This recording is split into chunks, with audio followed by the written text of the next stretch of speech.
Hello, World Wide Web. I'm Dr. Shado, the internet personality with the best hair. And... okay, that just ruined my train of thought. Okay, so the topic of the video is Rawhead Rex. Released in 1986, this would be a Clive Barker horror movie, an adaptation of his short story, Rawhead Rex, from Volume 3 of Clive Barker's Books of Blood. Of course, if I hadn't told you, I wouldn't hold it against you if you didn't realize. Yeah, it's one of those kinds of adaptations. Allegedly, Clive's disappointment in Rawhead Rex was so strong, he actually took the reins of all of his adaptations moving forward, starting with a little franchise you might have heard of, Hellraiser. But Rawhead Rex is not entirely unfaithful, still takes place in Ireland, still involves the supernatural and religion, and the monster in the town is still called Rawhead. Though the title makes a lot less sense in the movie, considering he's just this big, beefy biker demon guy, as opposed to the original design of the creature, which was more of a giant dick with a face of raw meat. Nevertheless, let's take a look at Rawhead Rex. And at least be thankful that I'll actually be able to show you Rawhead. We open up to driving through the hills of Ireland, a certainly terrifying prospect.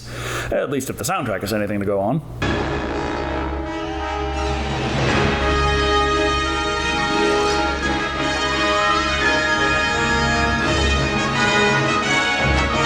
It's amazing how putting your speed limit in papyrus font gives off some real or else energy. This introduces us to our protagonist, Howard Hallenbeck, played by David Dukes. But he's not important yet anyway. Who is important are these random Irishmen digging up a big-ass rock out in a field, at the behest of farmer Tom Guerin, played by Donald McCann. Or trying to anyway, as the damn thing is quite stubborn. It's no bloody good! Turn it off! Of course, finding big rocks that need removal while plowing a field isn't the most uncommon thing for a farmer to do, but I can't help but shake the suspicion that he knew about this particular one well before his plow ran into it. But what's this? Mr. Hallenbeck has a family, as his wife, Elaine, played by Kelly Piper, sent his son chasing after the car, and as such, Howard easily outpaces the little bastard, arriving at his destination, the local church. Lift up your voice and with us sing, Hallelujah. I'm gonna go out on a limb here and assume that the locals know a thing or two already about this whole, Rawhead thing. But the real important character right this red hot minute would be the vicar here, Declan O'Brien, played by Ronan Wilmot. He's leading the congregation in hymns, while Garen's friends decide to tell him it's time to say fuck it and leave. Doesn't look too healthy. Yeah, I'm assuming that effect maybe looked slightly more convincing on VHS. Well, I better be getting back. Me dinner's on the table.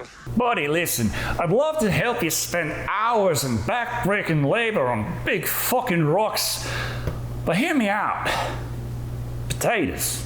So they leave his ass, but it looks like Robbie, played by Hugh O'Connor, has caught up with Dad, and proceeds to talk like they've been waiting for hours.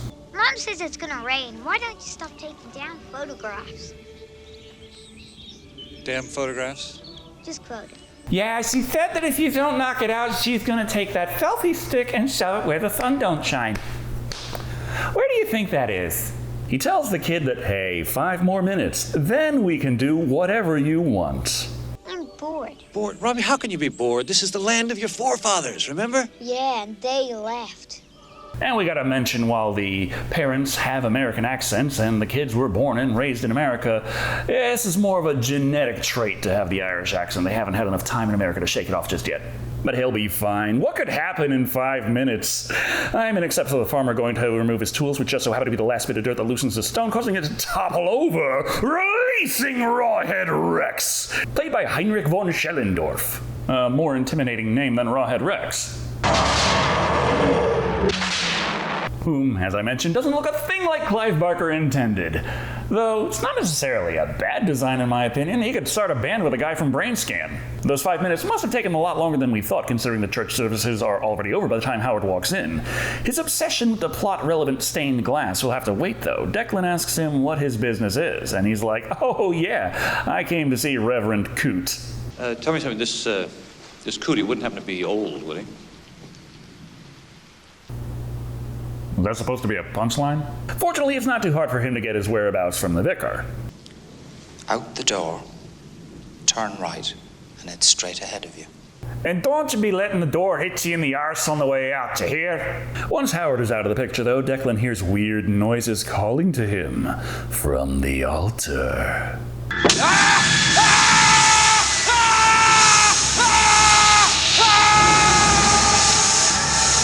Which is this incredibly painful psycho-vision thingamajig.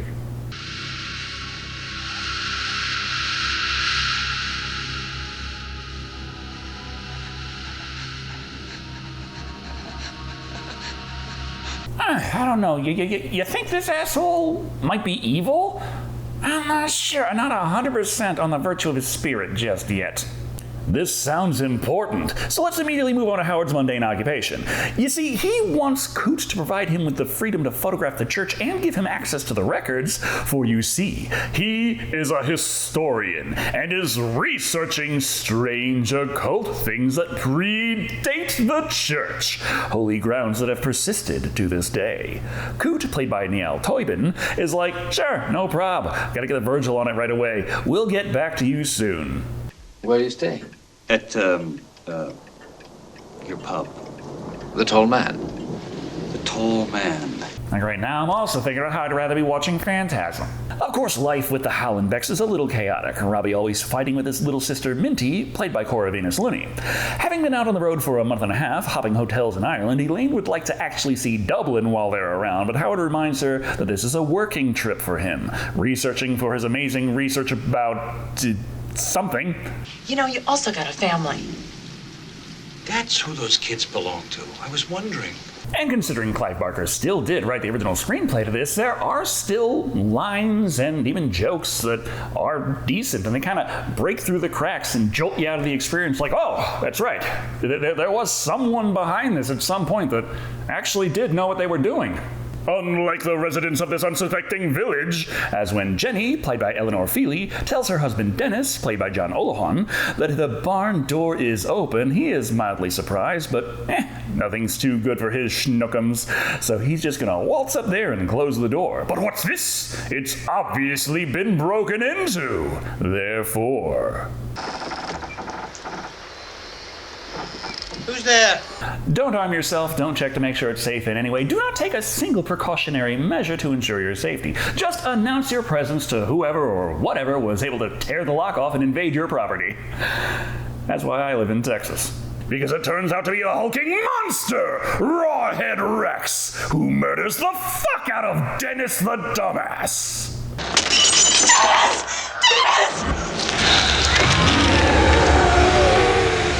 He kinda bad, though. Oh no, she's actually horrified, fleeing into her home in absolute terror of the beast. But white picket fences can't stop Rawhead Rex breaking in and coming for her. But what's this?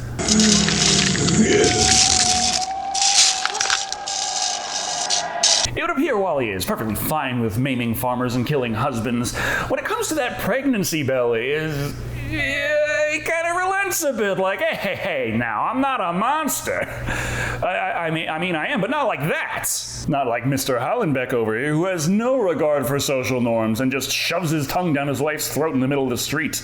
You haven't kissed me like that in a long time. You have very dirty eyes. Anybody ever tell you that? So I'll just go ahead and assume their marriage is doing perfectly fine. It's really not that newsworthy when you think about it, but I can't remember the last time I watched a movie where a marriage was depicted as anything other than falling apart. But an old woman sees them swapping saliva and appears disturbed. Strange. Yeah. The way she looked. What do you mean? She reminds me of something. It's a reference to Don't Look Now. No, I don't really get it either. And don't think too much about it, as she never comes up again. One thing that does would be the death of Dennis, as a man shows up and discovers the horrifying scene. But even worse, when he discovers the state Jenny is in, that really doesn't make things any clearer. Jen, what happened here?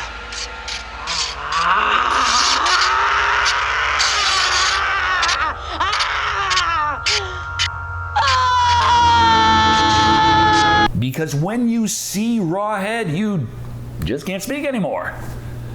Sometimes. This happens to a few characters very, very strongly. Just ignore all the ones who do see Rawhead and speak perfectly fine afterwards. Have no fear, for the police are here. Well past sundown, so they took their sweet time. Not to say they're really going to be of much use. I think we're talking about some kind of revenge killing. Yeah, just because crimes tend to require motives doesn't mean you can just pull a motive out of your ass. Revenge for what? We're looking for several individuals to have caused this kind of damage. Oh, it's a gang revenge killing now. Oh, that makes it so much clearer. What the fuck happened? Did he forget to tip at a Waffle House? All the sirens have Howard a bit on edge, though, so he thinks that a nice leisurely stroll in the dark in an unfamiliar rural location is just what he needs to clear his mind. He's a middle-aged man. He's not going to summon a horror monster out there.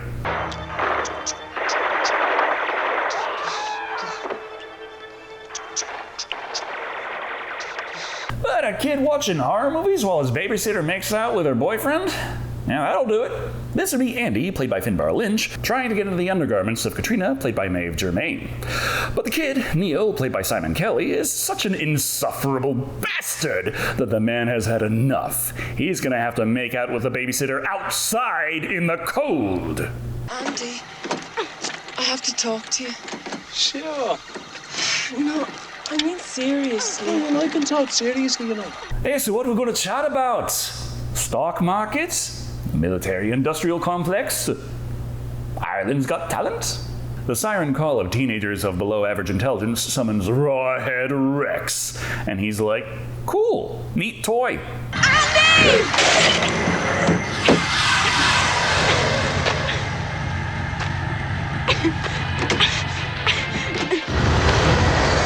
But he is actually merely passing by, still dragging Dennis's dead ass along as a midnight snack. But the kid believes it was Andy who destroyed his beloved plastic robot, so he goes forth to confront the bastard. But instead of teens fucking, he discovers a horrifying monster eating a man before his eyes!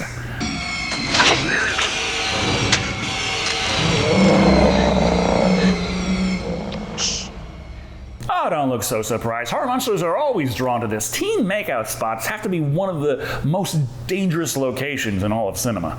But Rawhead ain't about to kill a kid. He's got standards, remember? So back to dismembering Dennis. While the lad rushes back to the trailer park, clearly distraught, but unable to tell the people there what is wrong. What is it, son? Peacock! For he too has been struck mute by Rawhead Rex, making for a total number of 2. This never happens again. But the continued growls and screams get Katrina to decide, hey, you know what? It's cold, so we should just say fuck it and leave. And he's like, hell yeah, fuck it!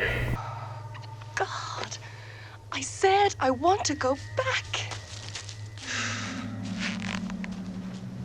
Shit. Interesting factoid, it was in fact ridiculously cold when they were filming this movie. The filmmakers often had to come out and spray down the snow with water to get it to melt because it wasn't actually supposed to be that cold in the story.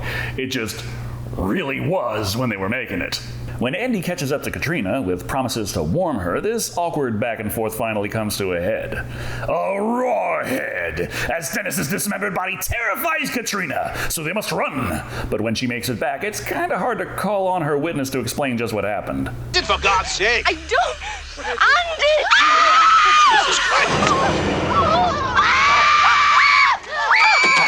Tragic! I'm pretty sure if she knew she was only going to have one body part to remember him by, she probably would have picked something else. And wouldn't you know it, this dark and evil path through the forest of no return just so happens to be where Howard decided to take his leisurely evening stroll. How convenient!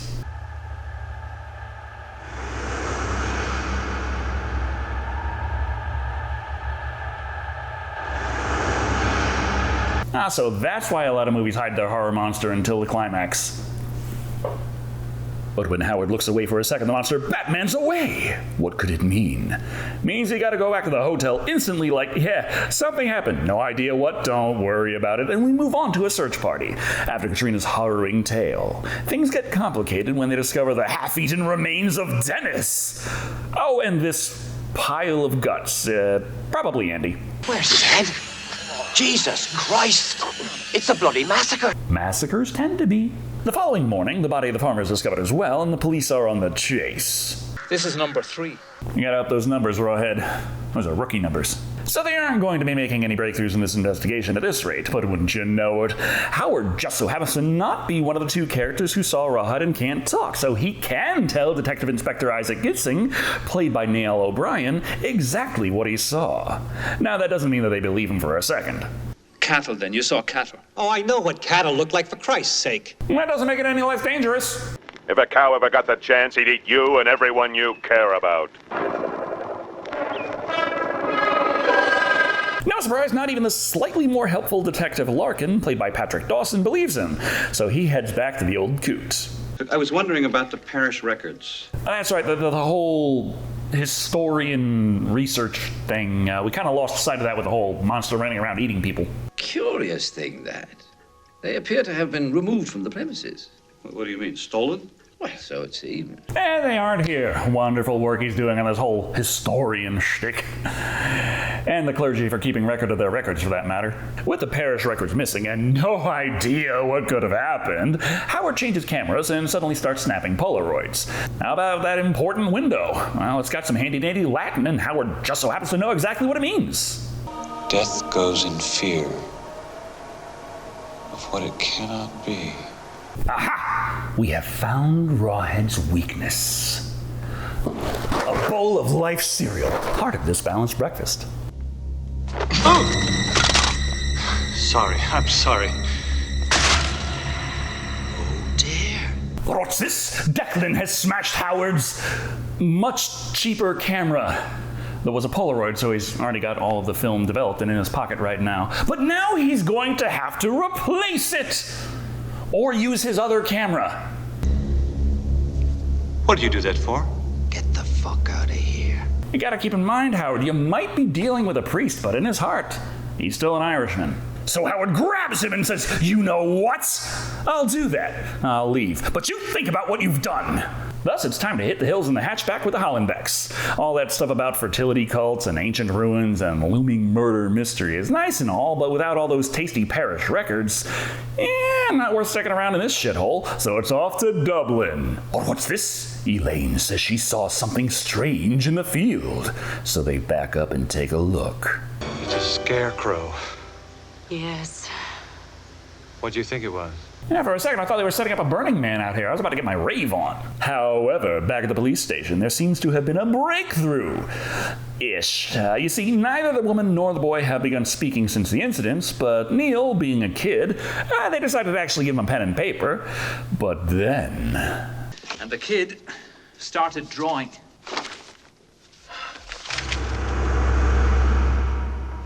God almighty.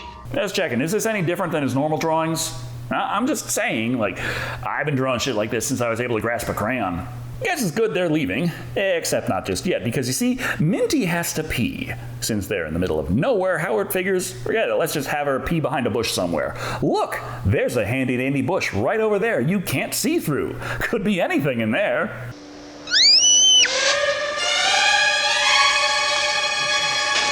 Now, they probably should have checked it before sending her to run off behind it. Don't worry, it's just a rotting carcass, nothing to worry about. Not like Rawhead Rex over here, coming to kill Robbie! No, it's okay. Crows are very bad things. Oh, poor little bunny. He's gone to... Which I guess is a stealth kill despite all logic and reason. Once the plot says Harry notices, though, he's absolutely aghast! Robbie, no, Or mildly annoyed. It's really hard to tell with the acting. And Rawhead kills Robbie right in front of his father. Robbie! Brother! And I gotta say, with all things considered, the man's taking it incredibly well. As the body count rises, so does public interest in the case, which is starting to get to the detective, but not quite as much as the now very pissed off Howard Hollenbeck. Animal, vegetable, or mineral? This wasn't an animal. And it wasn't human either. You guys always forget to rule out fungus. We understand how you feel. You have no idea how I feel! It's not his fault. Your acting has kind of been all over the place. Point is, Howard's not a fan of Operation Wait for the Monster to Kill Again, then catch it, so he decides to take the law into his own hands. Assuming Ireland has laws in regards to cryptids. Thus, he returns to the church with those Polaroids that Declan didn't do anything about. He's being a lot more helpful, all things considered, pointing out that they buried him alive, sealed away the devil, which means it can be done, but then he further points out that the devil escaped, they can't stop it, yada yada. This window. Useless to fight. What does it represent? Nothing! Spoken like a 3-year-old who got caught in the pantry. Fortunately, Cooch shows up all confused and Declan scurries away like the little rat he is. That way, Howard might actually be able to get some answers. Though, let's be real, his ability to assist has been about as reliable as Windows Vista. You can think of windows at a time like this. Seems these old windows have been here for ages, and some of the details might be a bit off because of the repairs done over the centuries. This gives Howard a shocking revelation.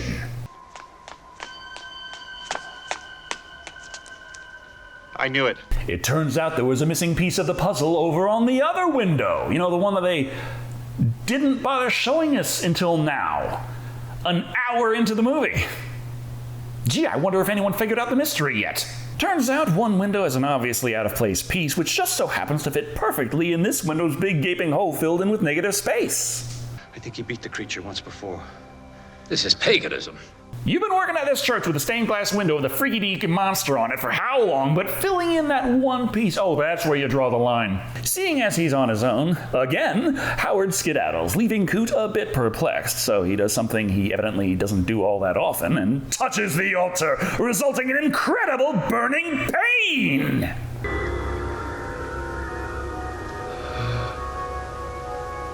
And I think he's trying to figure out if that was normal or not.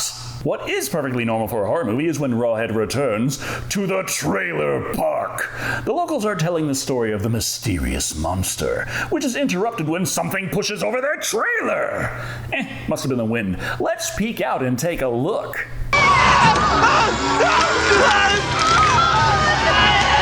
I gotta say, the wind sure has a bite to it tonight. As expected, when there's a big fucking biker demon terrorizing around a tiny trailer park, the locals do actually notice eventually. But this scene mostly exists to up the paltry body count. So Rawhead kills another man before saying, fuck it, we got an R rating, may as well use it, and tears a woman's blouse off. Now, they got guns, but horror makes your aim kind of shaky, so good luck with that.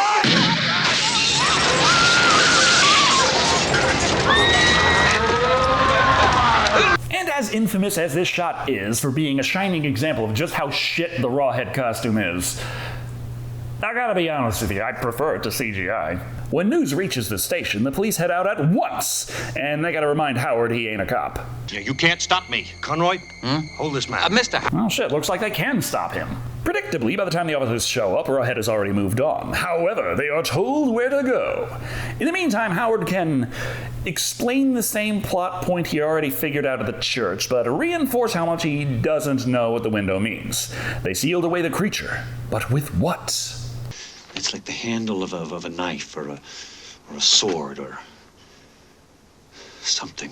Really? That piece that looks like a small statue of a pregnant woman. That's a weapon of some kind. A sword or dagger. That's a... Are you sure it's not a ray gun? Maybe a motherfucking chainsaw? But oh, darn it, they've been driving for miles and still no Rawhead. Now, well, must have gone too far. Better turn around. Holy Jesus Christ! No! Which obviously means Rawhead is faster than a car, but not when it's in motion, because the Rawhead car chase scene would just be too awesome to film.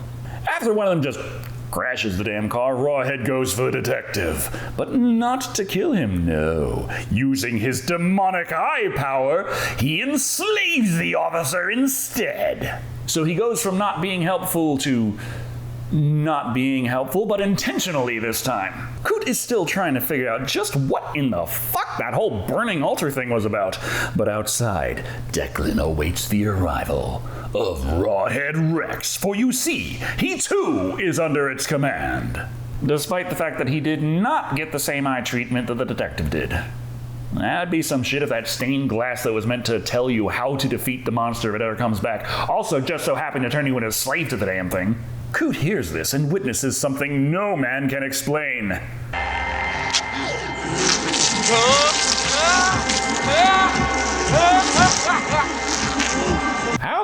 did they convince the filmmakers to set up and shoot that scene?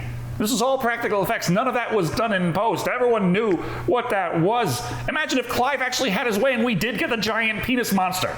Fleeing into the church away from Rawhead's happy skip, Coot calls the police. So they'll get here, eventually. For now, though, the Reverend must flee and continue to be stupid.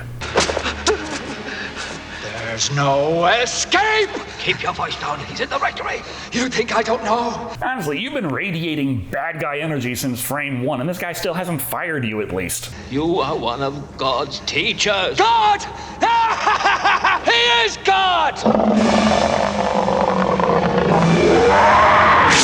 I don't know. I always pictured God as being more formless and inconceptual and less, Shrekky.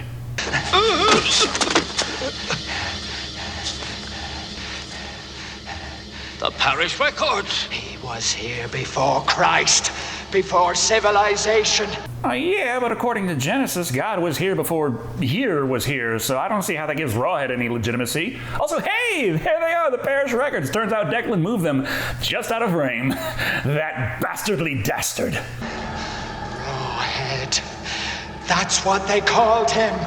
Rawhead! No idea why, but it sure beats Pumpkinhead. Coot tries to reason with him. The monster will surely kill Declan once it's finished with him. He's like, yeah, that's what I want, bitch. Now go face the Rawhead. However, Rawhead ain't coming in the church.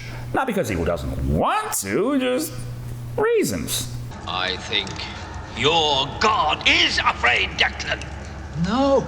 No, it's just this thing he's got with crosses. It's just the right angles. They kind of mess with him. But he's fine standing just inches outside the church. That way Declan can throw Coot to the wolves. Or into the arms of Rawhead, either way. The police show up just now like, oh, that is one big son of a bitch. With Coot in its grasp, they're not sure if they can shoot. And the turned detective takes the opportunity to pour gasoline on the ground near the responding officers.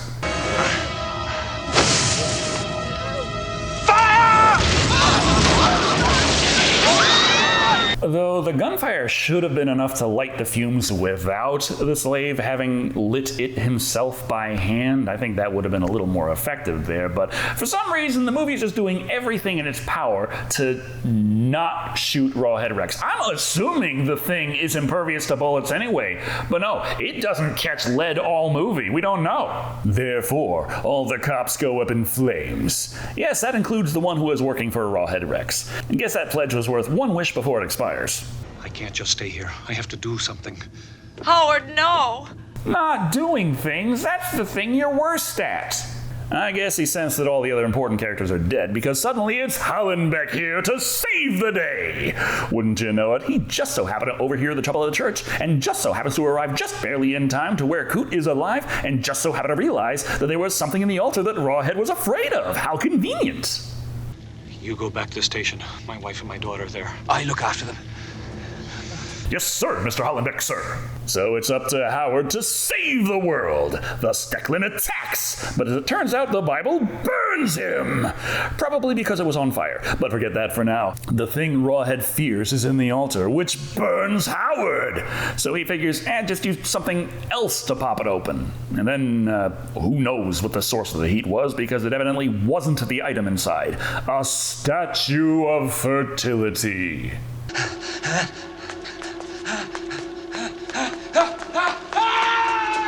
And I have no idea why he's running. Yes, that is the icon, the statue of fertility. That is what they were looking for, and that is something that will work on Rawhead. But it won't do anything to Declan. He could just club Howard in the head with a rosary and put it away again. He figures it's better to tell the guy who is weak to this very specific item to deal with the problem instead. Of course, you may be asking yourself, what problem? Okay, do it. Come on. Do it. See, Howard, he's not doing anything with that. He may as well just chuck it at Rawhead at this point. He's not getting anywhere with this, but don't worry. Declan is enough of an annoying asshole that Rawhead opts to kill him for the moment, giving Howard a chance to get some distance. But looky here, Elaine has shown up to the climax as well. In And if they can't beat the creature with ancient magical powers, they can at least beat it in stiff acting. But what's this? She finds the idol. And hold on, most of the review this was unnecessary, but I really feel the need right before the climax to mention epilepsy warning out there.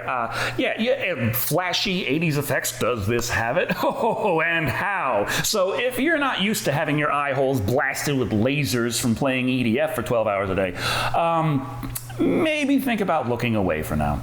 Blue laser blast forth from the belly of the fertility symbol. The magic power beats the crap out of Rawhead Rex. A woman. It had to be a woman. And this was a bit of a change from the original story of Rawhead Rex, where Howard just used the fertility statue on Rawhead and weakened it, and the rest of the villagers ganged up and beat the crap out of him. But, in the movie, it has to be a woman, which does make sense and gives it a little bit more legitimacy to the power, but I kind of figured that maybe also needed to be pregnant would have made a little more sense as well, and it would have given some reason for all that tongue wrestling they did earlier in the movie, but no, it's just the woman thing, that's it. With that, she completely seals away Rawhead in the graveyard of the church. And drops the idol, but no bother, not like they're gonna need it anymore. With that, they have avenged their son. Life in Ireland continues as it has for centuries, and Rawhead Rex is sealed away forever.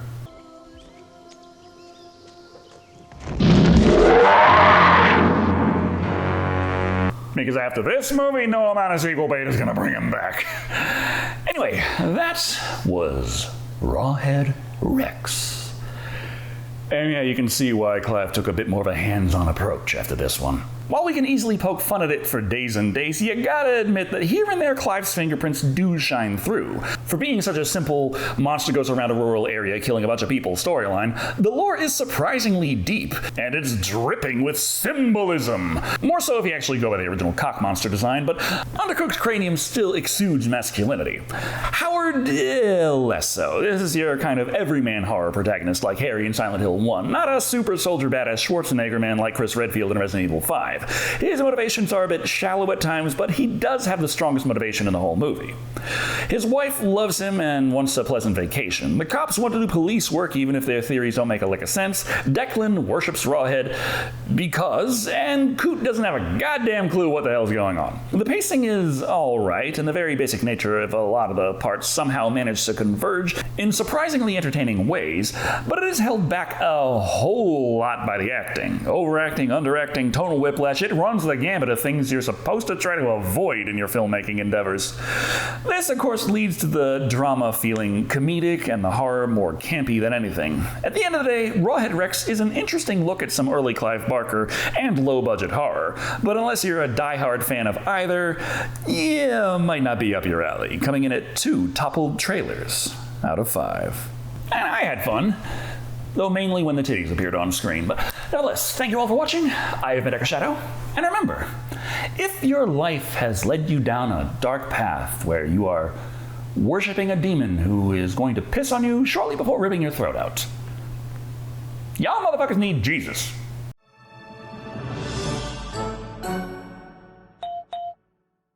Oh, in the meantime, can I get you a cup of tea? Why'd you go fuck yourself?